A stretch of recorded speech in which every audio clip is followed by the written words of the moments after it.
నిఖిల్ వాళ్ళ అమ్మగారు వచ్చారు. వచ్చినప్పుడు యష్మితో తప్పితే మిగతా వాళ్ళందరితో బాగానే మాట్లాడినట్టు అయితే అనిపించింది. అయితే నిఖిల్కి కొన్ని హింట్లు కూడా ఇచ్చారు. నామినేషన్స్ అప్పుడు నీ పాయింట్తో చెయ్యి, వేరే వాళ్ళ పాయింట్తో చెయ్యి మాక. అలాగే గ్రూప్ గేమ్ వద్దు, నువ్వు నీలాగే ఆడు, బాగా ఆడుతున్నావు, బాగా స్ట్రాంగ్గా కూడా ఉన్నావు, ఇలాగే ఆడు అని చెప్పారు. అయితే గౌతమ్తో నామినేషన్కి వెళ్ళొద్దు, అక్కడ నువ్వు డౌన్ అయిపోతున్నావు అని చెప్పారు. అలాగే ప్రేరణ గారితో మాట్లాడొద్దని కూడా చెప్పారు, ఎక్కువగా దూరం పెట్టని చెప్పారు. అప్పుడు పీని దూరం పెట్టు అంటే నిఖిల్ అడుగుతాడు, ఒకేలా అమ్మాయా అబ్బాయా అంటే అమ్మాయే అని చెప్పిద్ది వాళ్ళ అమ్మగారు. వైని కంట్రోల్ చేయి అని చెప్పారు. ఇలా కొన్ని హింట్లు ఇచ్చారు నిఖిల్కి. చూడాలి మరి నిఖిల్ ఇక్కడ నుంచి అయినా నామినేషన్ పాయింట్లో గౌతమ్ చేయకుండా ఉంటాడా, అలాగే ప్రేరణ ఏమన్నా చేస్తాడా అనేది చూడాలి.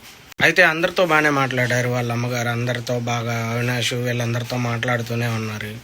అప్పుడే తేజ ఏడుస్తూ ఉంటాడు. ఏమైంది, ఎందుకు ఏడుస్తున్నావు తేజ అంటే, పృథ్వీ వాళ్ళ మమ్మీని మిస్ అవుతున్నాడు అనగానే నన్ను మీ అమ్మ అనుకో అన్నప్పుడు అక్కడ కొంచెం బాగుంది ఆ ఎపిసోడ్. మీకు ఎలా అనిపించిందో కామెంట్లో మెసేజ్ చేయండి.